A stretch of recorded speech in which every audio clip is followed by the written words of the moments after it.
ওম শান্তি। Good morning. আজ 26শে ফেব্রুয়ারি 2026। প্রাতমূল্যী বাপদাদা সাকার মূল্যী। ওম শান্তি। বাপদাদা মধুবন। বাপদাদা বলছেন, মিঠে মিঠে বেচে সুখ প্রদানকারী এক বাবাকে স্মরণ করো। এই অল্প সময়ের মধ্যে যোগবল জমা করো, তবে অন্তিম সময়ে অনেক কাজে আসবে। আজকের মূল্যের প্রশ্ন, অসীম জগতের বৈরাগী বাচ্চারা, তোমাদের কোন স্মৃতি সর্বদা স্মরণে রাখতে হবে? উত্তর, এটা হলো আমাদের নোংরা ছিছি শরীর। একে ছেড়ে পুনরায় বাড়ি ফিরে যেতে হবে। এই স্মৃতি যেন সর্বদা থাকে। বাবা আর অবিনাশী উত্তরাধিকার যেন সর্বদা স্মরণে থাকে। দ্বিতীয়, আর কিছুই যেন স্মরণে না আসে। এটাই হলো অসীম জগতের বৈরাগ্য। কর্ম করতে করতে স্মরণে থাকার এই রকম পুরুষার্থ করতে হবে যাতে পাপের বোঝা মাথা থেকে নেমে যায়, আত্মা তমপ্রধান থেকে শতপ্রধান হয়ে যায়। ওম শান্তি। বাবা বাচ্চাদেরকে প্রতিদিন খুব সহজ কথা বোঝান। এটা হলো ঈশ্বরীয় পাঠশালা। বরাবর গীতাতেও বলা হয়েছে ভগবানুবাচ, ভগবান বাবা সকলের একই। সবাই ভগবান হতে পারে না। হ্যাঁ, সবাই এক বাবার বাচ্চা হতে পারে। পিতা একজনই, বাচ্চা তো অনেকেই হতে পারে। তাই বাবা বলছেন, এটা অবশ্যই বুদ্ধিতে আনতে হবে যে বাবা হলেন স্বর্গ, নতুন দুনিয়ার স্থাপনকর্তা। সেই বাবার থেকে আমাদের স্বর্গের অবিনাশী উত্তরাধিকার অবশ্যই প্রাপ্ত হয়। ভারতেই শিব জয়ন্তী গাওয়া হয়ে থাকে, কিন্তু শিব জয়ন্তী কিভাবে হয় এটা তো বাবাই এসে বুঝিয়ে দেন। বাবা আসেনি কল্পের সঙ্গম যুগে বাচ্চাদেরকে পুনরায় পতীত থেকে পবিত্র বানাতে, অর্থাৎ অবিনাশী উত্তরাধিকার প্রদান করতে। এই সময় সকলের উপরেই রাবণের অভিশাপ আছে। এই জন্য এখন সবাই দুঃখী হয়ে পড়েছে। এখন হলো কলিযুগী পুরানো দুনিয়া। এটা সর্বদা স্মরণে রাখো যে আমরা হলাম ব্রহ্মামুখ বংশাবলী ব্রাহ্মণ। যারা নিজেদেরকে ব্রহ্মাকুমার ব্রহ্মাকুমারী মনে করে তাদেরকে অবশ্যই এটা বুঝতে হবে যে কল্প কল্প ঠাকুরদাদার থেকে ব্রহ্মা বাবার দ্বারা অবিনাশী উত্তরাধিকার প্রাপ্ত করে। এত অগণিত বাচ্চা আর কারোরই হতে পারে না। তিনি হলেন সকলের বাবা, ব্রহ্মাও হলেন তার বাচ্চা। সকল বাচ্চাদের অবিনাশীর উত্তরাধিকার ঠাকুরদাদার থেকেই প্রাপ্ত হয়। তার অবিনাশী উত্তরাধিকার হলো সত্যযুগের রাজধানী। এই অসীম জগতের বাবা যখন স্বর্গের রচয়িতা, তখন অবশ্যই আমাদের স্বর্গের রাজত্ব হওয়া চাই। কিন্তু এটা ভুলে গিয়েছে, আমাদেরই স্বর্গের রাজত্ব ছিল। কিন্তু নিরাকার বাবা কিভাবে সে রাজত্ব প্রদান করেন? অবশ্যই ব্রহ্মার দ্বারা দেবেন। ভারতেই এনার রাজত্ব ছিল। এখন হলো কল্পের সঙ্গম, সঙ্গমেই ব্রহ্মা আছেন। তবেই তো বিকে বলা হয়ে থাকে সঙ্গম যুগেই ব্রহ্মা থাকেন, আর ব্রহ্মার মুখ বংশাবলী বাচ্চারা ব্রহ্মা কুমার ব্রহ্মা কুমারী। অন্ধশ্রদ্ধার কোনো কথাই হতে পারে না, অ্যাডপ্ট করা হয়। আমরা হলাম ব্রহ্মা কুমার ব্রহ্মা কুমারী। ব্রহ্মা হলেন শিব বাবার বাচ্চা। আমরা শিব বাবার থেকে পুনরায় স্বর্গের রাজত্ব প্রাপ্ত করছি। পূর্বেও প্রাপ্ত হয়েছিল, যার 5000 বছর পূর্ণ হয়েছে। আমরা দেবী দেবতা ধর্মের ছিলাম, অন্তিম সময় পর্যন্ত বৃদ্ধি হতে থাকবে। এরকম যীশু খ্রিস্ট এসেছিলেন, খ্রিস্টান ধর্ম এখনও পর্যন্ত আছে, বৃদ্ধি হতে থাকে। তারা জানে যে যীশু খ্রিস্টের দ্বারা আমরা খ্রিস্টান হয়েছি। আজ থেকে 2000 বছর পূর্বে যীশু খ্রিস্ট এসেছিলেন। এখনও বৃদ্ধি হচ্ছে। প্রথমে প্রথমে শতপ্রধান, তারপর রজ তমতে আসতে হয়। তোমরা সত্যযুগে শতপ্রধান ছিলে, তারপর রজ তমতে এসেছ। তমপ্রধান সৃষ্টি থেকে পুনরায় শতপ্রধান অবশ্যই হয়। নতুন দুনিয়াতে আদি সনাতন ধর্ম ছিল। মুখ্য ধর্ম হলো 4টি। তোমাদের ধর্ম অর্ধেক কল্প চলতে থাকে। এখানেও তোমরা সেই ধর্মের আছো, কিন্তু বিকারী হওয়ার কারণে তোমরা নিজেদেরকে দেবী দেবতা বলতে পারো না। তোমরা ছিলে আদি সনাতন ধর্মের, কিন্তু বাম মার্গে যাওয়ার কারণে তোমরা পতিত হয়ে গেছো। এই জন্য নিজেদেরকে হিন্দু বলে দেয়। এখন তোমরা ব্রাহ্মণ হয়েছ। উঁচুর থেকেও উঁচু হলেন শিব বাবা, তারপর হলে তোমরা ব্রাহ্মণেরা। তোমাদের ব্রাহ্মণদের বর্ণ হলো উঁচুর থেকেও উঁচু। ব্রহ্মার বাচ্চা হয়েছ, কিন্তু অবিনাশী উত্তরাধিকার ব্রহ্মার দ্বারা পাওয়া যায় না। শিব বাবা ব্রহ্মার দ্বারা স্বর্গে স্থাপনা করছেন। তোমাদের আত্মা এখন বাবাকে জেনে গেছে। বাবা বলছেন যে আমার দ্বারা আমাকে জানার কারণে সমগ্র সৃষ্টিচক্রের আদি মধ্য অন্তের জ্ঞান বুঝতে পারবে। আমার দ্বারাই আমাকে জানতে হবে, এই কথাটাও আমরা শাস্ত্রে শুনেছিলাম। আজ বাবার দ্বারাই বাবাকে জানছি। তাই সমগ্র সৃষ্টিচক্রের আদি মধ্য অন্তের জ্ঞান আমরা এখন বুঝতে পারছি। সেই জ্ঞান আমারই প্রদত্ত। বাবা বলছেন আমি হলাম জ্ঞানের সাগর, আনন্দের সাগর, পবিত্রতার সাগর। 21 জন্ম তোমরা পবিত্র হয়ে পুনরায় বিষয়ের সাগরে পড়ে যাও। এখন জ্ঞানের সাগর বাবা তোমাদেরকে পতিত থেকে পবিত্র বানাচ্ছেন। কোনো গঙ্গার জল পবিত্র বানাতে পারে না। স্নান করতে চায়, কিন্তু সে জল কোনো পতিত পাবন নয়। এই নদীগুলি তো সত্যযুগেও ছিল, তাই কলিযুগেও আছে। দিনে ছিল, তাই রাতেও আছে। জলের পার্থক্য থাকে না। বলেও যে সকলের সদ্গতি দাতা হলেন এক রাম। তিনিই হলেন জ্ঞানের সাগর, পতিত পাবন। বাবা এসে জ্ঞান বোঝাচ্ছেন, যার দ্বারা তোমরা স্বর্গের মালিক হচ্ছ। সত্যযুগ ত্রেতাতে ভক্তি শাস্ত্র ইত্যাদি কিছুই থাকে না। তোমরা বাবার থেকে সর্বদা সুখের অবিনাশী উত্তরাধিকার প্রাপ্ত করছো। এমন নয় যে সেখানে তোমাদেরকে গঙ্গা স্নান করতে হবে বা কোনো যাত্রা করতে হয়। এটা হলো তোমাদের আধ্যাত্মিক যাত্রা, যেটা কোনো মানুষ শেখাতে পারে না। বাবা হলেন সকল আত্মাদের বাবা। দৈহিক বাবা তো অনেক হয়ে থাকে, কিন্তু আধ্যাত্মিক বাবা হলেন এক। এটা পাকাপাকিভাবে স্মরণ করো। বাবা জিজ্ঞাসা করছেন যে তোমাদের কতগুলো বাবা আছে? তখন ইতস্তত হয়ে পড়ে যে এসব কি জিজ্ঞাসা করছেন। আধ্যাত্মিক বাবা তো সকলের একটাই হয়ে থাকে, 2-3 বাবা কিভাবে হবে? বাবা বোঝাচ্ছেন যে সেই পরমাত্মা বাবাকে দুঃখের সময় স্মরণ করে থাকো। দুঃখ হলে সর্বদা বলতে থাকো যে হে পরম পিতা পরমাত্মা, আমাকে দুঃখ থেকে মুক্ত করো। তাই 2জন বাবা হয়ে গেল, তাই না? এক হলো দৈহিক বাবা আর অন্যটি হলো আধ্যাত্মিক বাবা। যার মহিমা গাইতে থাকো, তুমি মাতা পিতা, আমি বালক তোমার। তোমার কৃপাতেই অপার সুখ প্রাপ্ত হয়। লৌকিক মা বাবার থেকে অপার সুখ পাওয়া যায় না। যখন দুঃখ হয় তখন সেই বাবাকে স্মরণ করতে থাকে। এই বাবাই এমন প্রশ্ন জিজ্ঞাসা করেন, অন্যরা তো কেউ জিজ্ঞাসা করতে পারে না। তো দুনিয়ায় যত সৎসঙ্গে যেখানেই যাই, সেখানে এমন ধরনের প্রশ্ন কেউ জিজ্ঞেস করতে পারবে না, জিজ্ঞেস করতে পারেও না। বাবাই জিজ্ঞেস করতে পারেন। ভক্তি মার্গে তোমরা গাইতে থাকো যে বাবা, আপনি এলে আমরা আপনাকে ছাড়া আর কারো কথা শুনবো না। অন্যরা তো সবাই দুঃখই দিতে থাকে, আপনিই হলেন সুখের দাতা। তাই বাবা এসে তোমাদের সেই কথা স্মরণ করিয়ে দেন। তোমরা জানো, তোমরাই নিজেদেরকে ব্রহ্মাকুমার ব্রহ্মাকুমারী বলে থাকো। মানুষের বুদ্ধি এমনই পাথর সম হয়ে গেছে যে তারা এটাও বুঝতে পারে না বিকে কি, মাম্মা বাবা কে। এনারা কোনো সাধু সন্ত নন। সাধু সন্ন্যাসীকে গুরু বলা যায়, মাতা পিতা বলা যায় না।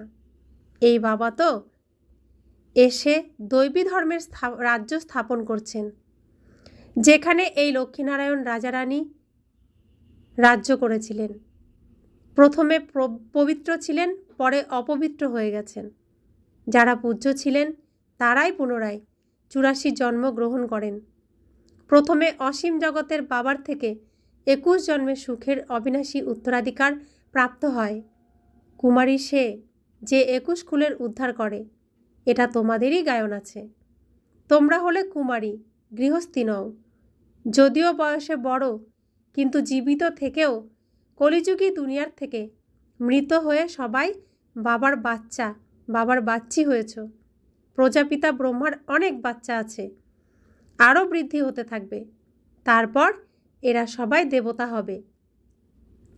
এটা হলো শিব বাবার যজ্ঞ। একে বলা যায় রাজস্ব যজ্ঞ, স্বরাজ্য পাওয়ার যজ্ঞ। বাবার থেকে আত্মাদের স্বর্গরাজ্যের অবিনাশী উত্তরাধিকার প্রাপ্ত হয়। এই রাজস্ব অশ্বমেধ জ্ঞান যজ্ঞের মধ্যে কি করতে হয়? শরীরের সাথে যা কিছু আছে সেই সব কিছু সমর্পণ করতে হয় অথবা সাহা করতে হয়। এই যজ্ঞের দ্বারা তোমরা পুনরায় রাজ্য প্রাপ্ত করবে। বাবা মনে করিয়ে দিচ্ছেন যে ভক্তিমার্গে তোমরা এই গান গাইতে যে, হে বাবা, আপনি যখন আসবেন তখন আমরা আপনার কাছে সমর্পিত হয়ে যাব, অধিকারী হয়ে যাব। এখন তোমরা নিজেদেরকে ব্রহ্মাকুমার, ব্রহ্মাকুমারী মনে করো। যদিও থাকো নিজের গৃহস্থ ব্যবহারে, কিন্তু পবিত্র থাকতে হবে, কমল পুষ্পের সমান। নিজেকে আত্মা মনে করো। আমরা হলাম বাবার বাচ্চা, তোমরা আত্মারা হলে প্রেমিকা। বাবা বলছেন যে আমি হলাম এক প্রেমিক। তোমরা আমাকে অর্থাৎ এই প্রেমিককে আহ্বান করেছিলে। তোমরা হলে অর্ধেক কল্পের প্রেমিকা, যাকে পরমপিতা পরমাত্মা বলা যায়।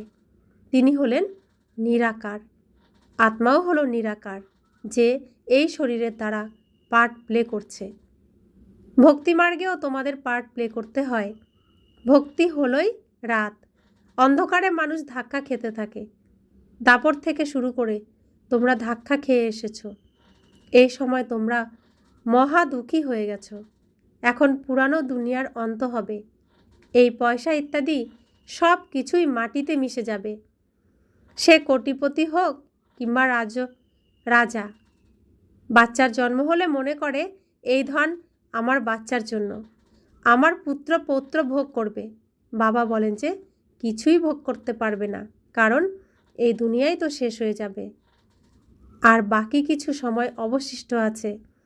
অনেক বিঘ্ন আসবে, নিজেদের মধ্যে লড়াই করবে।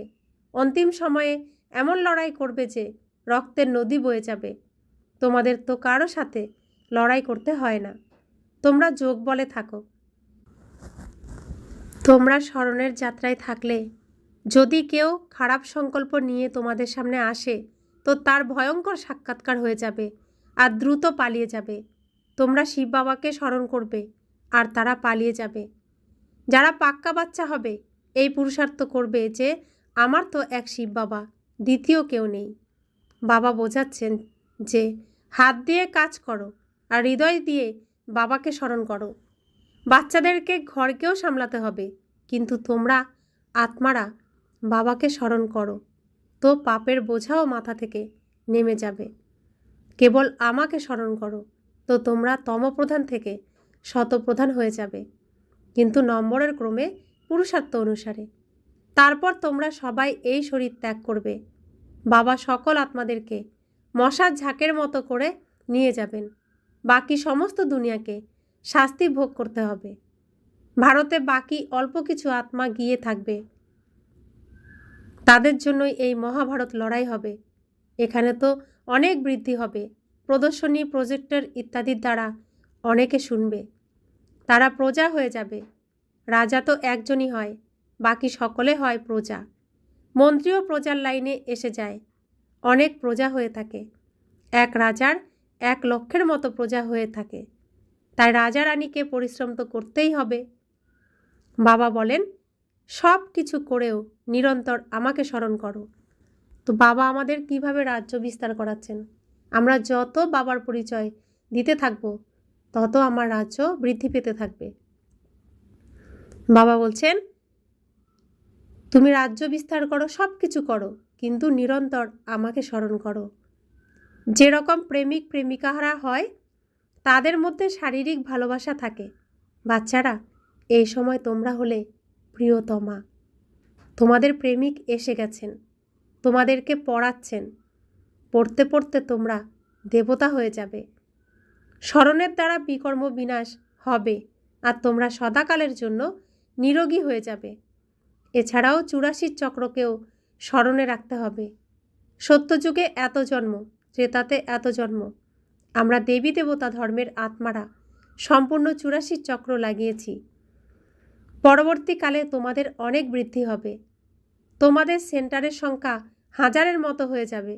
গলিতে গলিতে বোঝাতে থাকবে যে কেবল বাবাকে আর অবিনাশী উত্তরাধিকারকে স্মরণ করো। এখন পুনরায় বাড়ি ফিরে চলো। এটা তো ছি ছি নোংরা শরীর। এটা হলো অসীম জগতের বৈরাগ্য। সন্ন্যাসীরা তো কেবল লৌকিকের ঘরবাড়ি পরিত্যাগ করে, তারা হলো হঠযোগী। তারা রাজযোগ শেখাতে পারে না, বলে যে এই ভক্তি হলো অনাদি।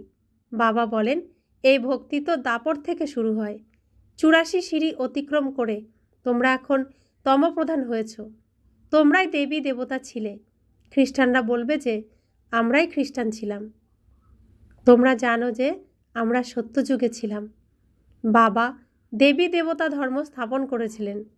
এই যে লক্ষ্মীনারায়ণ, এনারা এখন ব্রাহ্মণ হয়েছেন। সত্যযুগে এক রাজা রানী ছিল, একটাই ভাষা ছিল। এটাও বাচ্চারা সাক্ষাৎকার করেছে। তোমরা সবাই হলে আদি সনাতন দেবী দেবতা ধর্মের। তোমরাই 84 জন্ম নিয়ে থাকো। তারা যারা বলে যে আত্মা হলো নির্লেপ বা ঈশ্বর হলেন সর্বব্যাপী, এসব কিছুই হলো মিথ্যা। এই সব কিছু হলো মিথ্যা। সকলের মধ্যে আত্মা আছে। পুনরায় কিভাবে বলে যে আমাদের মধ্যে পরমাত্মা আছে? তাহলে তো সবাই বাবা হয়ে যায়। কতই না তমপ্রধান হয়ে গেছে। আগে যা কিছু শুনেছে সবই মেনে নিয়েছে। এখন বাবা এসে সত্য কথা শোনাচ্ছেন। তোমাদেরকে এখন জ্ঞানের তৃতীয় নেত্র দিয়েছেন, যার দ্বারা তোমরা সৃষ্টির আদি মধ্য অন্তকে জানতে পারো। এটাই হলো অমর কথা। তাছাড়া সূক্ষ্ম পতনে তো কোনো কথা ইত্যাদি হয় না। এসব হলো ভক্তিমার্গের চারা গাছ। তোমরা অমর হওয়ার জন্য অমর কথা শুনছ। সেখানে তোমরা খুশির সাথে এক শরীর ছেড়ে দ্বিতীয় শরীর ধারণ করবে। এখানে কেউ মারা গেলে তো কান্নাকাটি করতে থাকে। সেখানে অসুখ বিসুখ ইত্যাদি হয় না। সর্বদাই সুস্বাস্থ্যবান থাকে, আয়ুও বড় হয়ে থাকে। সেখানে নোংরামও হয় না। এখন এটা পাক্কা করে নিতে হবে যে আমরা 84 চক্র সম্পন্ন করেছি। এখন বাবা আমাদেরকে নিতে এসেছেন। পবিত্র হওয়ার যুক্তিও তোমাদেরকে বলে দিয়েছেন। কেবল আমাকে, এক বাবাকে আর অবিনাশী উত্তরাধিকারকে স্মরণ করো। সত্যযুগে 16 কলা সম্পূর্ণ, তারপর কলা কম হয়ে যায়। এখন তোমাদের মধ্যে কোনো কলা নেই।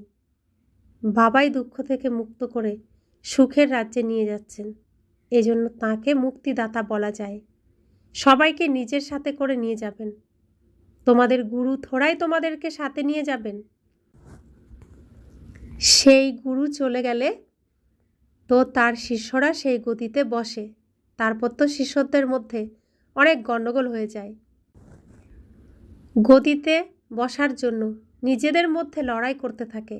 বাবা বলেন যে আমি তোমাদের আত্মাদেরকে সাথে করে নিয়ে যাব। তোমরা সম্পূর্ণ না হলে তো শাস্তি খাবে আর পথভ্রষ্ট হবে। এখানে রাজধানী স্থাপন হচ্ছে। তো বাবা বারবার আমাদের সতর্ক করে দিচ্ছেন। তিনি সুখধামে নিয়ে যেতে চান।